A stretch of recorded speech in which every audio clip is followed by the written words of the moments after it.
Okay, we're Yay! live. Hello. Wait, let me see like if we're actually live and share the live stuff. Yes, please. This is always the stuff where you never know, but Restream usually is quite good in let's say. But can people comment and see that we're live? Hold up. Let me see. How do I find out? So I have to It go could be to like if someone is watching us, maybe just wherever you watch us, just put something in the comment. So on LinkedIn, put it in the comment. On YouTube, you can also just put it in the comment. And so if I am on everything your if profile. everything is cool, we can see it. I am on your profile. Okay, I see it. Click to join live. Hold up. Well, then maybe you break the internet when you do this. Oh, oh yeah, there are people. Oh, how Okay. do I mute myself? Okay. Well, No, I had to mute myself. So it is live. There's 6 people. Okay. So yeah, Michael Cool says we're live, and Mike Harmano say we're live. I hope I pronounced your name right, bro, because I never had to do it out loud. that's Um, fine. okay, so how do I share this on my LinkedIn? I This don't is know, the just best live ever. hello to California. Okay, but like, how do I share this on I my know. own Can profile? you just copy the link in the top and then send It it over? doesn't. It doesn't. It Or doesn't is let there a me. share button? No, I don't see it. About. I don't know how to do this, but I'll reshare it. It doesn't matter. Mike is here. Oh, okay. Yeah. So now I got the message. Okay, so this is the post. Yeah, I cannot do this. I'm terrible at this. Okay, never mind. So we are gathered here today To talk about video streaming technique. Uh, about how I don't know how to share. yeah, how to share LinkedIn live event. If Uh, somebody knows how to share this, I would be like the Slovak way, Hermanos. Yes. Use another device.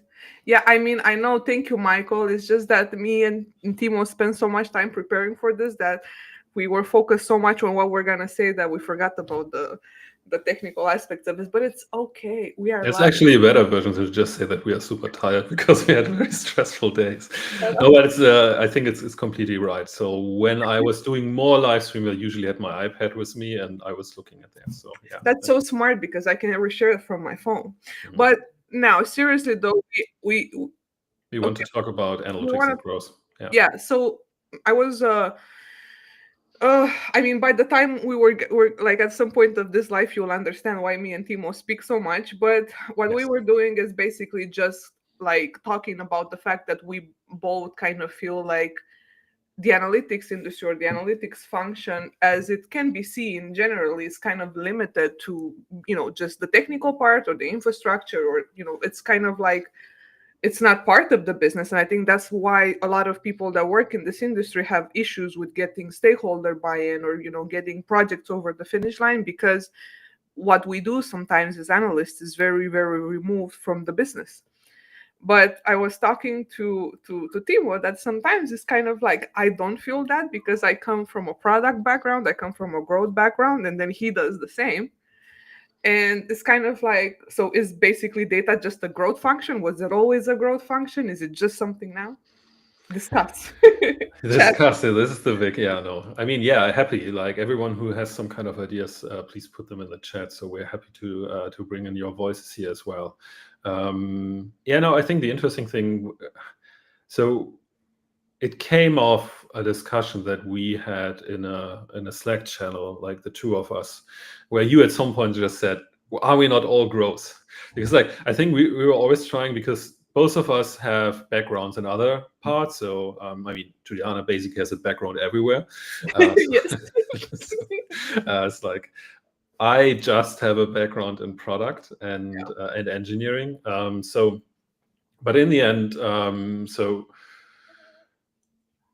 I mean, obviously, we choose both the analytics space at some point because, like, we want to. We're strong believer, and I think to some degree are still strong believer that collecting some kind of data can help us to make better decisions. I think this is the benefit of us because, like, we were in these other places before, and we had to make decisions on.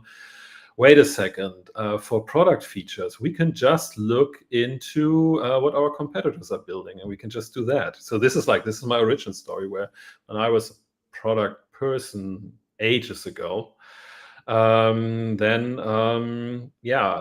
This was basically how I got my backlog filled, and I was not obviously not happy with that. And I found data was a really nice thing because people that respect numbers. At least like people who are not really well educated with numbers respect numbers, but like this. Uh, So bad. yeah, it really worked really well, too well, I would say. So, and that was quite powerful. This is like the reason why I then started to do more analytic stuff, more product analytic stuff, and so on, because I always thought, okay, no, it's a really nice layer. But I mean, I think the whole concept of growth is interestingly also, at least as this term, younger, I would say. So because like before we were just talking, okay, we have sales, we have marketing. But I still also like have no really good idea how to define growth and where it comes from. So I think like in the end, it's like product with revenue. That's usually what I say, and like with some marketing. So it closes the gap between this. Like as someone who did a lot of product analytics always has the problem that it's extremely happy on its very isolated island. Like, oh, where do people click in my product? And so which kind of features are we using? And so like it's pretty easy in this world to just ignore any kind of revenue impact. But obviously, I mean, I think like especially with digital products, it's not a big secret that when people love your product, they might be happy to give you some money in the end. So it definitely has. So it has a connection to revenue, and it's also like a great forecast for revenue. So this is Yeah. like this is the thing. I think this, for example, changed a lot on my end. And this is also like why it brought the growth thing into my head when you mentioned it in the Slack. I was immediately, yeah, I mean, I think I'm on this transition already, because interestingly in projects for the last 12 months there's a significant shift where I was doing, before I did work mostly with product teams, and then and later, like what's coming now is revenue teams are starting to reach out, and they want to have the same stuff. Why do they want to have it? Because they say, look, we want to have as early signals as possible into more revenue or less revenue. And this is what basically then brings product and revenue together, because we get the signals in product much earlier. When people stop logging in, it's pretty likely they will cancel the subscription at some point. So this is like why the whole growth thing totally makes sense for me. And I also have some theories why it was not really the case before, but maybe we I get to mean, this later.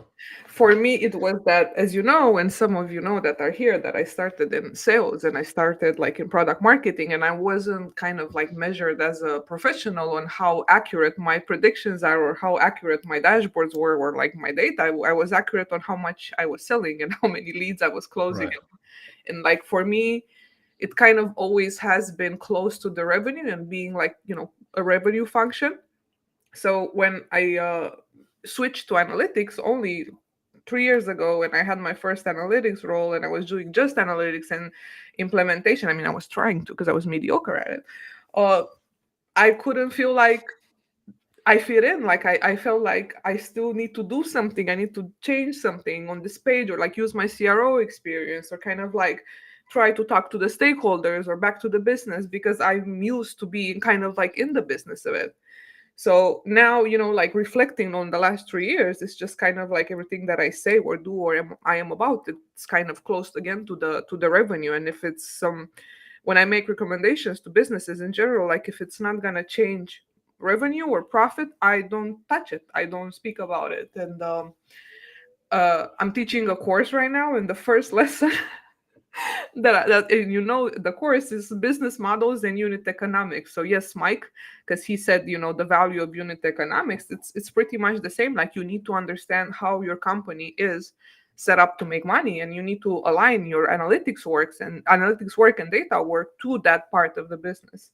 And actually I had Bhav today in my course in a lecture, Bhavik Patel from Huel, and he kind of like shared the same thing with the class. It's like, well, how do you start finding metrics, or how do you start selecting what metrics you should use, or how do you measure performance? And he said, well, you need to start from the unit economics, from how the company makes money, and actually work backwards from there. So that's why I texted you and I said we are just a growth function. It's just, I think once I was able to vocalize that way, it kind of like started making sense for me, that for sure I don't think it's any issues with people not being involved in the revenue part and just doing technical implementation and engineering. I think that's really cool.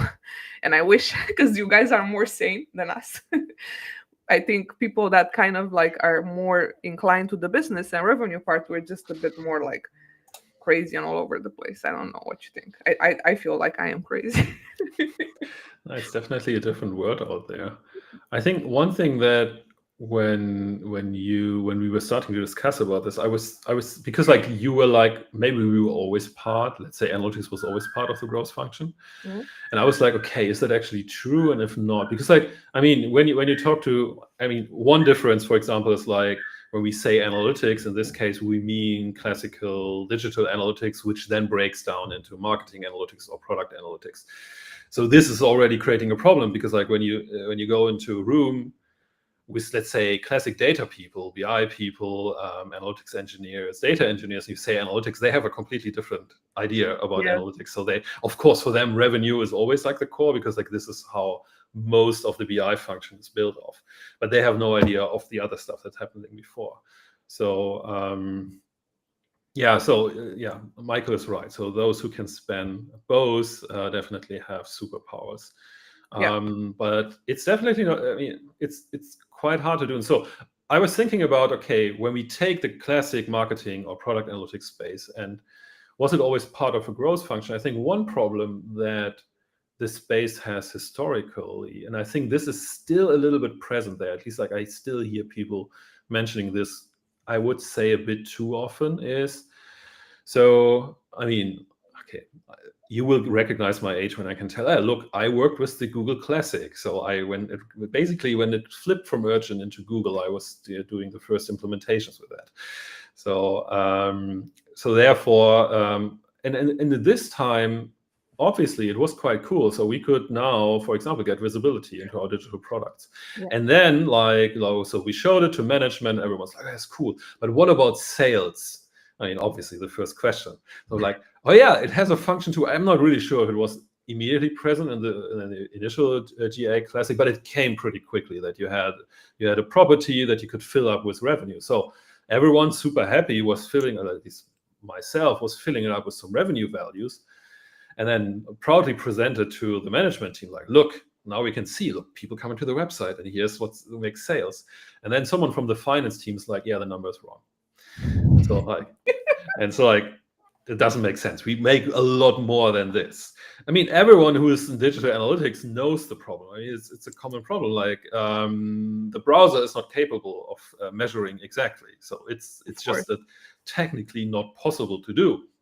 And I think this created this kind of mindset, at least like in the analytics space, that like my standard thing, and it was not by me, I picked it up from somewhere else, was the trend is your friend. So no, don't believe that these are not exact numbers. These are just trend numbers. So, and we got away with this for a pretty long time because there was no technical solution for this. And this, for example, why I think in this space we never really felt in the growth. Let's say pretty close to the growth function, because we knew that we cannot really connect revenue. So that whenever we connect revenue, it's always ugly. So, I mean, obviously, like the next iteration of that was like we're building the first data warehouses where we then pull the GA data in it, then we combine it with our shopping software, and then we could at least say, hey, look, these are the 70% that we can report from GA. These 30% magically appeared. We will never track them, but they are still there. So at least we can report some kind of delta. And I think the interesting thing is what I recognize, and this comes back to the story with revenue people asking me to do stuff, is today we have the tools. So today we can basically build or bring these two worlds together and have proper numbers, and don't have the situation anymore that the CFO says, look, I have never seen this revenue on my end. So I'm now, let's say the setup that I'm building now basically represents the whole revenue function that BI is reporting as well. And so, yeah. I think also I agree with you, but I also don't agree with you, which I think that's why we're friends. Yes. I think it's easier to track revenue and just focus on revenue because that's like kind of like the most accessible number that you have, but Yes. it's hard to track things like net profit. It also has Or- the best data quality, revenue, yes, because it's because you not can go into P&L and just pull yeah, it from there. Yeah. but to actually get to the profitability part is very very hard. And remember back in my CLV days, like I feel so ashamed of myself sometimes because I was talking about things that I didn't fully understand, and I was telling people, yes, customer lifetime value, and that's what you should do, and it's so important. And then once I got into having to actually work and measure customer lifetime value, and I saw all the costs and variables that happen before you actually get to the bottom. And actually, should we share our gorgeous slide that we worked actually a lot on our business formula slide with the audience? Sure. Should we just If that you singular have it slide? at hand, I haven't prepared anything. You know I do. Okay, like in the meantime, let's say I can show this because like maybe, but I don't know if I can share my screen. So I will send you the link on Slack and open slide 9. no, I don't know. Okay, so this makes sense. Operational clarity. I also know which well-known BI tool startup it is. I also know which person said this. I also So know who that person is, and it's somebody that Juliana loves a lot. Okay. Can I say his name? It's Matthew. Okay, then no. That's clear. I'm sorry, but I love him. No, this is Matty. Yeah. Also, I like love he always shows up as LinkedIn user because I had like we know this from former streams, and operational clarity. This should be Ollie from Count, I assume. Yeah, I think he does like Count. Yes, I mean I get it, but no. So let's go back. So I think when I was doing like I do understand customer lifetime value that everybody wants to track it, but I think it's a very unhealthy metric and a very perverse metric to measure your business in because it really doesn't work like that. So like the best thing I am kind of like right now more into is the net profit. It's what's left after everything. What do you keep? You know, and I want you to share your screen and share slide 9 from our strategic slide 9. I know you put me in a spot here. It's on Slack. We are very well prepared, okay? We are very well prepared. Yeah, I know. I think. And in the meantime, I can show you drawings from. Well, you can make a quiz or so. Slide number 9. Okay. Okay, no, but I really want to share this because me and Timo actually spent a lot of time building this one business formula thing that we basically spend time. You know, like I think you guys know that we are working on a course together, which is ready, and we will discuss about that later. But there we go. Just slide 9. Don't show your comments. Yeah. hide. Can you see it now? Can you see the full slide? Click to exit full. No. Yeah, this is not working, so I have to show my comment. Okay, resolve your comment, please. Accept it. Yes. This is a fine comment, so it's possible to. Okay, so basically I think all agree that selling and making, looking at purchases is not the same thing as making money. So we kind of like try to put what is the business equation that can be used sort of across business models into one singular way. So this is the slide we came up with, and as you can see, we put kind of like revenue and net profit as the extremes, and in the middle is kind of the stuff that you never get access to and you have to look for, and it's stuff that you have to work knowing that you are not seeing the whole picture. I think this was always like a big problem in the, let's say, marketing analytics space, that marketing analytics usually were just happening here. And like you have this very proud agency telling you like we have a cost revenue ratio which looks really, really good, like really proudly, hey, yeah, we did a really great job. And then you say like, yeah, maybe we should look at this end on this, and then it doesn't really look so good. So we're actually losing money with you doing stuff because we didn't really care about anything else which is happening up here. Maybe this is another thing but I don't really have an explanation for that. Why this really never? Because maybe you're right. Because the data was really never really available, which is not totally true. So I worked with some companies in the e-commerce space where, for example, the controlling team at least gave us factors, let's say category-based factors on different kind of products that enabled us to come up with a blended net profit. And that was definitely better than the other way around. But you're right. In the end, like one problem is definitely like that you usually don't really get the data. But sometimes I also have the feeling that people don't really know that they should ask for it. So True. like the revenue thing is so in the mind of people. It's the same thing like when you watch all the metric tree content that was floating around a year ago. It's like you always focus on the revenue branch of a metric tree. There are very few people covering the other branch that is basically, I'll say, the party crasher. So it's like, well, revenue-wise, we look good, but unit economic-wise, But it's well, also the same thing with ROAS, right? yeah. Not and it's not all revenue is made equal. And I always like to give this example that maybe on your website, on your app, you're very doing very good revenue wise, and you're kicking, you have so many sales and conversion rates, but your return rate is 80%. So it's like, like maybe we shouldn't just look at revenue. And it's again, I think you're right. I think maybe not everybody knows that we are missing this important parts of data. And I think this is something I've been trying to. Initially, when I moved to analytics, I was very conflicted because I'm not technical enough. And I think Matthew Brandt will know, because I went to him so many times and complained about different things, and to you, obviously. And I was feeling always kind of like inferior to everybody else because I don't have the same technical skills. And once I gained, I guess, more technical skills, I realized how much my business skills matter and how much is kind of like, um, you know, just giving me different, lenses to look at things. And I guess based on how, because our relationship is you're doing always the technical stuff, and I'm coming, I'm like, like we need to think about it a bit this way. So yeah, it's I think this is another thing that you can definitely see in this space is that a lot of people just escaped in this technical part. So for a lot of people who start out marketing analytics, it's more fun for them to stay in the Google Tag Manager. of course. We can see Matthew now in comments. What did he do? Ramona, thanks so much for resolving this issue in our live customer support chat. What was That's the issue? What did we do?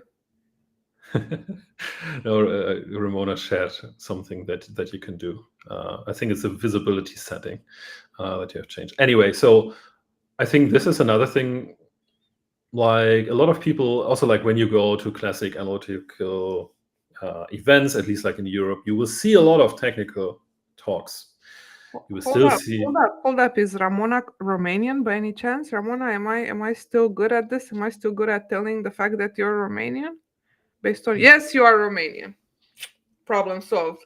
Nice. Romania in the building. Yes, let's go. I could have known Bună that, but I was not 100% sure to confirm it. So she's Romanian. I know it. I feel it. Okay, back. okay, back. So again, like a lot of people in analytics really, went into the technical part of things. But you see the same thing on the BI side as well. I mean, why became analytics engineering so popular? Because like the hard life BI people thought, okay, maybe I don't have to talk to business anymore. Maybe I can just create some data models, and so like I can just talk to my computer, which is usually a bit nicer to me than someone else. And there's nothing wrong with that at all. But this might be an interesting thing. It's like when we really assume, okay, look, analytics is just a part of a growth motion. So how can we make it easier to connect? Mm-hmm. I don't know. I mean, as you, someone who, let's say, jumps between these different kind of worlds. So yeah, but we both agreed on the fact that I'm crazy. So. Yeah, okay. So maybe this is one of the requirements, that you have to be crazy to bridge these gaps. I think for me, it was the fact that I have CRO experience. I think people that come from CRO are the actual most, most or best type of growth people, because I have opinions about CRO. Shut up. I have good opinions, okay? So I think people that run A/B tests, that do website or app optimization, look at data from a different lens than somebody that does tag management or BI will look like, because their job is to increase revenue, is to increase purchases, is to improve experience. And in order to do that, there's a cumulus of things that have to happen, right? So for me, that's why, because I have CRO experience and I've been working with CRO people, I feel like they have kind of like the most, what's the English word for this? Like foresight of how to approach these things. Is foresight the correct word I was looking for? Good, at least it doesn't. Yeah, Yeah. yeah, yeah. At least it doesn't sound weird. So Yeah, so that's one thing. And I think also the second thing, and something also that Bob said today, is basically communicating with other people. Like the first, or if you start a new job in a company and your client side, you should go and talk to finance before you talk to nobody else and ask, like, what is our revenue model? So I learned that from Bob. Ask, go to finance, set up a meeting. Instead of setting up a meetings with George from HR or George from SEO, go and talk to, to somebody from finance to understand your business model. Let's see how we're making money, and then yeah, like you just have to be strategic and position your work to the business. I think even if you just like the technical aspects of it and you want to do data modeling and implementation, I still think that you shouldn't be foreign to how the business is making money, because your work, I think sometimes we tend into in the community to complain about the fact that stakeholders don't understand our work. But I want to give you this exercise. When stakeholders come to you and ask you for something, they ask it in business language. So in order for communication to happen, you need to use the same type of language back. But you're coming back and you're saying, I have this great algorithm that I built using Vertex AI, and I've used Dataform or Dataflow to set up the ETL. And the stakeholder is like, bro, I just wanted to know what's our sales this month. yeah, So you have to understand that language is a tool of inclusion, and it has to be a tool of inclusion in business. So we all making enough efforts to be able to communicate properly with our stakeholders? I don't know. Let's discuss. yeah. Let's discuss. So I mean, communication, like the human, the overarching human problem in the end. No, Chat, but I agree. Yeah, Chad, please give chat. us insights into this. I think one thing which is so talk to the finance team is definitely, I think it's a good idea. I really like it, and I can give you an extension. Talk to the finance team first, and then afterwards talk to the product team and ask them how you Yes. make revenue, and they will suffer.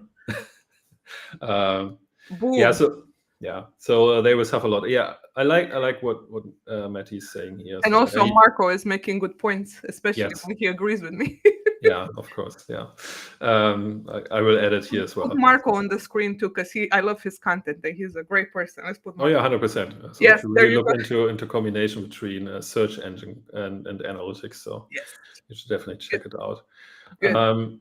So, but it's right. So why do you need it? I think this is definitely a good question, but I I would potentially even bring it a bit further, because like sometimes people don't really know why they need it. So I mean, you can definitely filter out stuff with that, but it's still like there might be this very introvert product manager who has really great ideas, and like, yeah, maybe they don't really have an idea what they want to do with it. They just have a gut feeling or so. So one thing, for example, what I mean, I come from product, so therefore you learn some of the tools. Yeah. So one thing which is still the most valuable for me is shadowing is super powerful when you are in the same office. So shadowing means is you basically ask a person, hey, can I just sit next to you for 1 or 2 days? So I would still work. I don't really creepy, just looking over his shoulder all the time.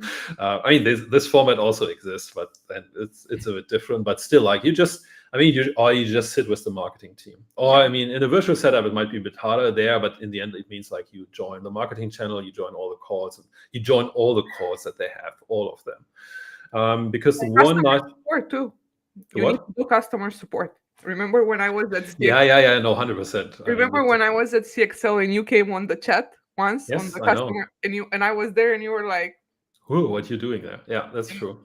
and I Yeah, was telling you that I do 1 hour of support every day to keep yeah, my no, I was just, yeah. I think we first communicated via email when you clubhouse. sent me. No, you sent me some emails via CXL. I was answering, and then you came back. But no, customer support is another thing. So when I was working in product, usually we always had the requirement that people work in customer support as well. But this is again like as a data or as an analytics person, you can take the opportunity to just be with the team, because this then also makes it easier for you to get more context to understand why people do things. Because it's always very easy to say, no, this is totally ridiculous. I mean, I just came across a Reddit post and thread today in data engineering Reddit, where someone like, I mean, the requirement that he had to solve was really hard. But in the other hand, when you see all the answers, everyone was like, yeah, they don't know what they want. Business people are so stupid and so on. So you could really see the whole rent thing already building up. But in the end, it doesn't help anyone. So business has to do stuff, you have to do stuff. So when both go in their corners and just complain, so it doesn't really work. So therefore, Yeah, I never believed in complaining about stakeholders and like, yeah, they can get difficult. Yeah, sure, doesn't why get you not? anywhere. Yeah. But you're also difficult. Like we're so full of it sometimes, and I try to kind of like have self-awareness. Sometimes it happens, sometimes my My self-awareness. favorite example of difficult was still like I was taking over a project from someone else, like who's also doing contracting work on the analytics setup, and then the client asked me, "Is like, are you willing to come on calls and explain what you have done?" I was like, yes, this is basically how I describe myself. So it's like, yeah, we're just asking because the one who did it before didn't. He said this is the part that he doesn't do. So he never explains what he does. So he just implements. So obviously the complicated stuff can happen in between. Yeah. So it's in all this kind of extremes. So But that's why it's good to document your work. Documentation. forget about documentation. So Yeah, I know. I mean, I cannot talk about this, but let's move on because I have examples and it's too soon. I think it comes down to the documentation. So one thing which I still think is a good type of documentation is like to create a lot of videos, how you do stuff. Yeah, agreed. So like, okay, you basically, when you prepare, let's say an analysis, you just walk through your, let's say, train of thought through it and just explain everything. Like at least like usually, I mean, there are still people who say, okay, no, I don't have time to watch a 10-minute video, you explaining me this stuff. But you will find people who do this, and usually it helps. Because again, context building, I think context might be the Or thing. write a doc. If you don't want to do video, just write a doc. And that's what I do. And that's what I saw Bob doing also today. And it's like, I was like very validated when I saw that he's writing docs. Okay. And I was like, yeah. No, docs are great. I think they're the best way also to kind of like explain your process, like what's your thinking, because like once you journal this stuff into a doc, you kind of like it catches you like, do I really need to do like this 3,000 steps, or can I do this in 3 steps? And then you delete all the shit back, and it's like I like docs. And I also like what you do, like the doodling, the Scully draw thing. Yeah. I need to get on it. Like the way I do my visualizations, it's in Dex and in slides. I mean, I'm very good at those. Like that's all I have. Dex is all I have. I know very few people have the same slide levels than you have. Well, yeah. I plug that into. Oh, I like that. That's so cool. Yeah. Oh, yeah. So that's also a good way. That's actually how I've been learning Python with Claude. It's just by writing code. Claude. Yeah, sure. Claude is like, fuck you, this is terrible. Just try again later. But this is good. Like if you want to learn Python, Google Sheets to collab with Python and Claude. But Gemini is also becoming very good. Like I'm actually impressed. There you go. Like everybody, look, Marco likes also Excalibur. Yes, I need to learn how to use it too. Yeah, it has third-party libs. So also like you can put it into Obsidian, and so like you can run it in different kind of ways. Timo and I were using this mural board like very recently, and I was ashamed, and I will say this publicly. Shut up, stop laughing. So I will say this publicly. I didn't know how to use Miro that well. And I was like, this is not a slide deck. So I started copying his parts on my side. Hey, Philip. All is good. Look, Philip is in the building. Yeah. So, yes. Okay. I want to bring at least one aspect why. So just to close a little bit the circle, which I still think makes it sometimes complicated to do the data analytics part, and then to really be in the growth function. It's like we said, like, okay, like on the slide, we say, hey, you just go from revenue to net profit, maybe you build good connections with the finance teams, but then at least like I think one thing that really makes it complicated is still like it can create a really complex setup if you try to achieve this. Then we are on the technical side again. I mean, obviously all analytics tools cannot really support it. So if you try to, I mean, yeah, they have possibilities to bring some cost data into GA, into Amplitude, but obviously like usually you need custom business rules applied, and then this doesn't really work. So you end up, yeah, in a very weird place. And even if you build everything in the data model, it can become really, really crazy. But one thing, at least like one tip that helped me is just start with simplified versions, as like in the example that I had before. So just have a Google Sheet with some factors that, let's say, blended factors that are still at least better to not having anything, and just use this one. And so to at least like enhance your, to bring your analytics skill closer to what the finance team would approve. I think this maybe is a good formula in the end, like work with the finance team and try to get closer what they would say, oh yeah, that's something we can work with. So this is, at least this is my happy place right now, when the finance or the revenue team tells me like, oh, cool, this is really something we can work with. So They're the people you want to be friends with. Oh, 100%. I mean, they're Always. writing the checks, so therefore.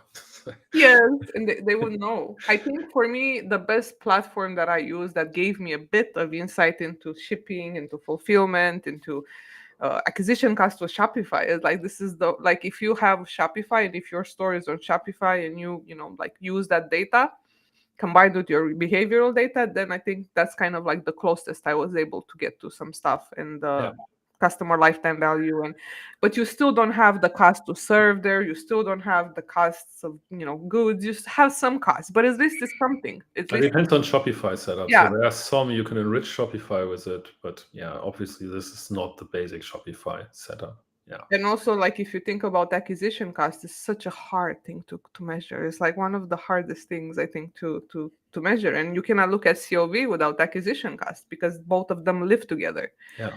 So it's kind of like, I think my stop laughing. Yeah, And that's true. Philip What is are you right doing on for the- acquisition? Yeah, we do Google Ads. Okay, yeah, that's straightforward. We can get this. Yeah. then we do a lot of influencer stuff. Okay, how do you track this? Yeah, we have 5 different spreadsheets where we track all the costs for the influencer. So yeah, no, that's Yeah. Okay. Actually, Philip has a good question, as he does. I'm actually very happy with Philip. Philip came in my course and he did this amazing Power BI lecture, and he made me excited about Power BI, which is very hard because I don't like any BI tools. I just like to do Google Colabs and Python. I would claim Philip, this. I would claim this would not work on me, but okay, I believe you. Philip came in, delivered, made me a believer in Power BI. Oh my god. Okay, but his question is good. He says, how do we understand where to apply data? So I think this is a very good question, because if you don't, a complicated one. Yes. And I think, again, like, the further you are from the business and the revenue model of the business and how the unit economics, the harder it is to apply data, in my opinion. I think that's my best answer. I think my answer to this would be like, okay, first of all, you have to define data. So Why? Ask why. Yes, this is the nice excuse to go with this.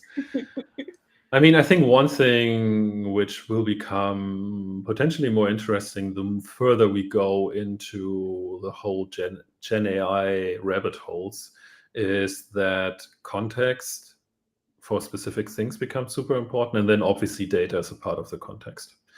So I'm laughing because you want to tell people how much you love MCPs.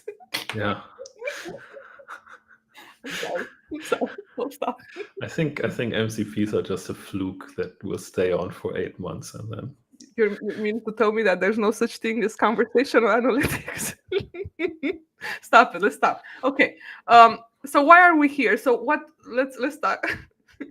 Stop it. Stop, Philip. Okay. Achtung. So that's my German. Your German skills are very sophisticated. Yeah. Okay. Stop it. I'm not drunk, by the way. That's how I am in person. I laugh. should we tell people what we did this summer, though? What we have been doing the whole What have you done last summer? We know what you did last summer. Yeah, because we only have 20 minutes left, and we're here for a purpose too. Yeah. Okay. Oh, that's true.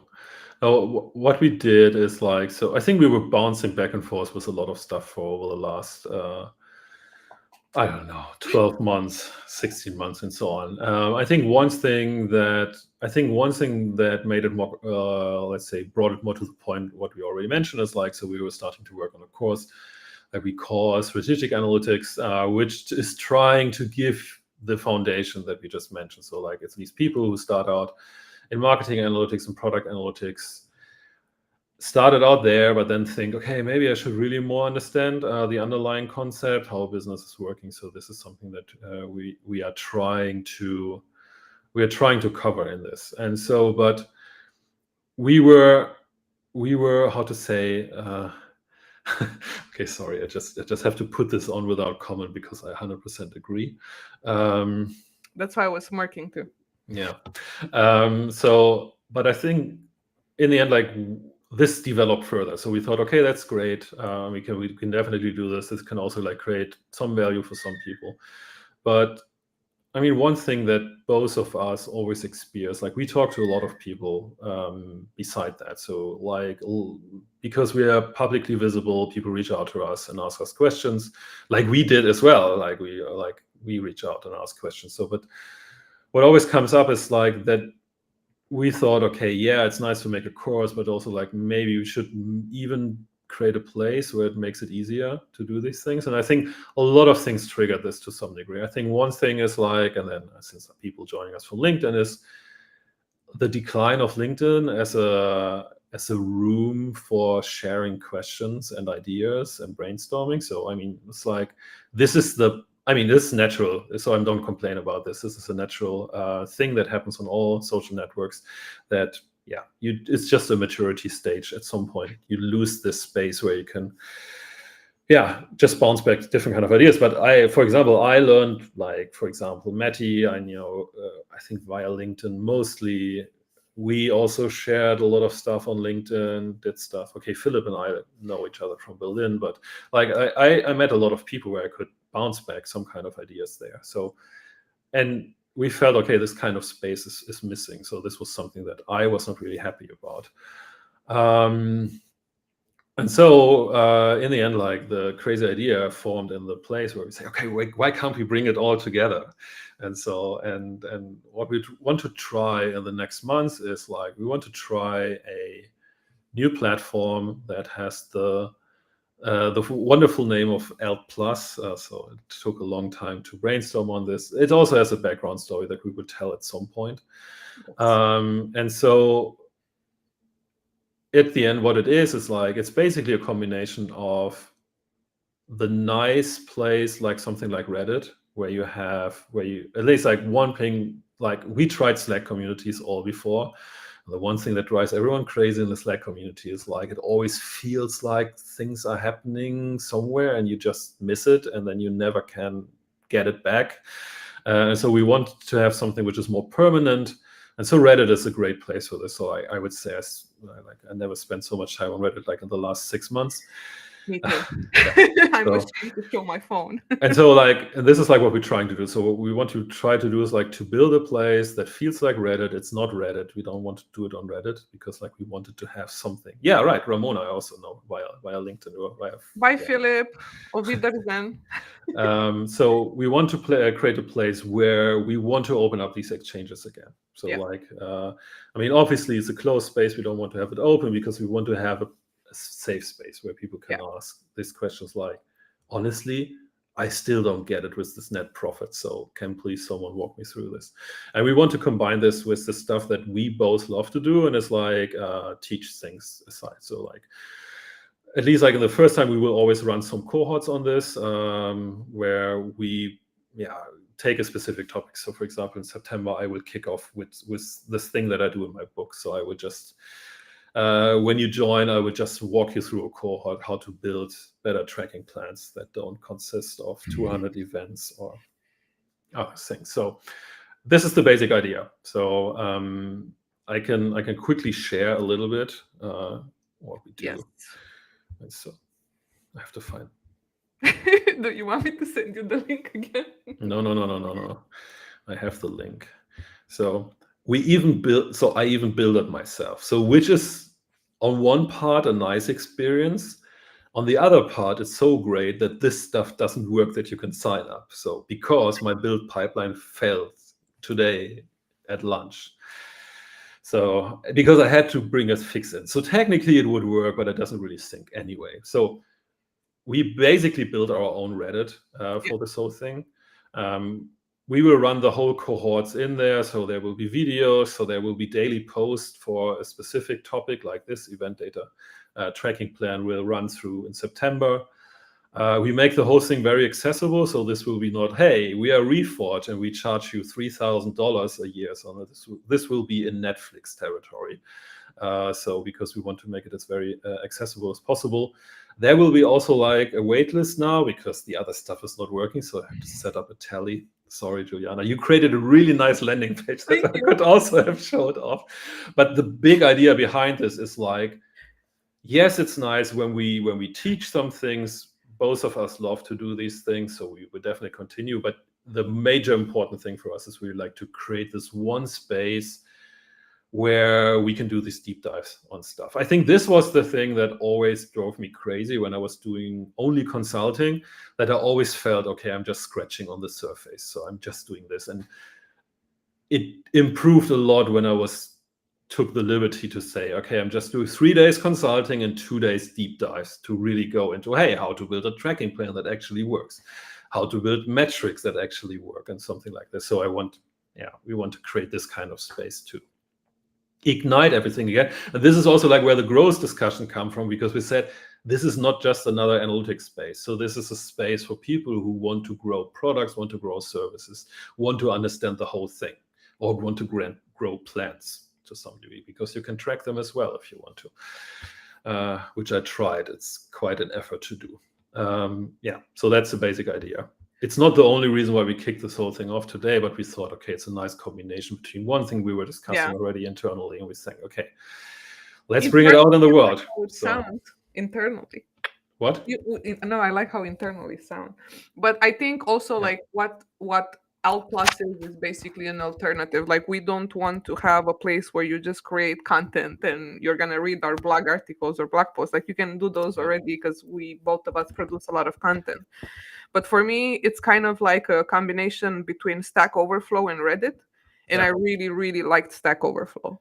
And I think, and sure, a lot of you guys can say, yeah, but I'll use ChatGPT or I'll use Gemini. And of course you can. And I mean, who doesn't use them? But it's one thing to get your information from somebody that does this day in and day out and have the possibility of, being, completely anonymous when you do this. So what we're trying to do is to build this space where you have an invisible team, because a lot of us maybe work in roles that we don't have somebody that is a peer and does the same thing, and we can ask them questions like, how can we do this? How can we go about this? So we want basically this community to be kind of a sanctuary for us, for builders, for people that are consulting, for people that are in-house, for people that manage teams. So we're going to break down our roadmap. We're not going to, should we show the roadmap? No, maybe not. No, I don't even prepare it. So our roadmap is to initially break it down into obviously client side, but also freelance consulting and agency. And then in the spaces, we can, basically ask those questions. We can do workshops and webinars and make sure that, we provide this space for you where you can be you and be yourself and get the answers from other people that are trying to do the same thing. So you're not going to find people that just do content on social media or are loud. What we want to post the links. So we just wanted to be people that actually do the work, people that actually do things, and they have questions. They want to solve a problem and they need the steps. They need the exact steps. They don't want to guess, if GPT is hallucinating or not, or they don't want to spend 3 hours on Google or just wait. You need it now, and we're gonna be there too. Or just get inspiration by browsing through different kind of things. Yeah, let's say I think you dropped at some point the word sanctuary, and I would still say this still resonates most strongly. So I definitely like sanctuary places Yeah. where stuff is not so crazy. So yeah, And that's kind of it. Like we're still obviously working on it, but for us, I think like for me specifically, finding your tribe yeah. of genuine people that are just like you feels more and more difficult than ever because it's so much noise. It's so And it much. makes it also like a little bit hard for us to position it right now because Yeah. like we always said like, okay, what's our audience? And like you were like, yeah, our tribe. I was like, yeah, okay. I let's say it definitely resonates with me, but it still makes it hard for us. I think this is like what we will find out along the way. I think we have a quite good gut feeling on what kind of people, what kind of conversations we want to have. This is also like the reason why we kick everything off with this workshop or cohort format, because like we can offer something that definitely immediately has a value, but in the end, like we can bring everyone who wants to join this on the platform, and then we will see in which kind of direction it will grow. But let's say we have a very good feeling where it should grow. We just suck at the moment to bring it down into one Stop it. sentence. Why this is not Yeah, how you yeah, you do sales. I don't do sales. but it's like now, I mean, listen, for me, I got the most support from people like you, from people like Bob, from people like Maddie. I went and I asked because of my personality is to go and get in other people's skin, but not everybody is like that. Some people are more shy, more introverted.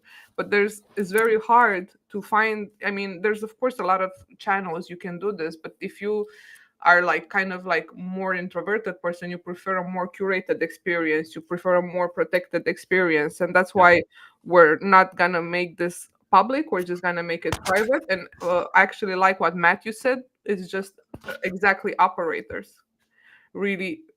Invitation only, yes, Mike, but don't worry, you're on my list because you're adorable and you're a nice person.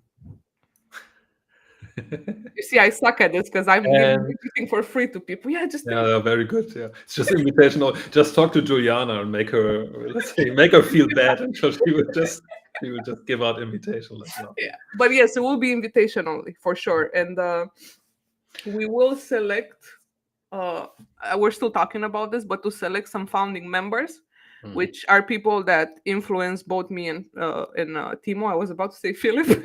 I'm thinking about Philip because I saw his name. We obviously want to start like with some founding members, which are people that again we think are builders, people that make a difference, people that have been in the industry, have been doing the work, putting in the work. And I guess in terms of like layers, it's gonna be data engineering, it's gonna be data science, product analytics, maybe not so much web analytics.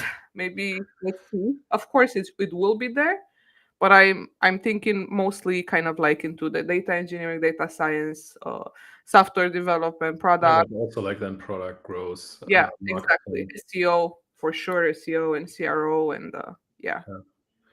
So I will share the link to the waitlist on LinkedIn later, because like I think the sync never works from Restream into I don't LinkedIn. even know if this it's like I don't know if we're live, but I still see three people here commenting, so I'm happy. No. It's like this. This is not a problem. So yeah, so I like the term operators. So thanks, Matty. Always good Me, with words. me just drew the logo right now on a piece of it. Are you Uh, creating a new logo? Okay. no, we're still sticking to that one. Yeah. Yeah. So we will launch the, let's say, the cohort about tracking plans in first week of September. Yeah.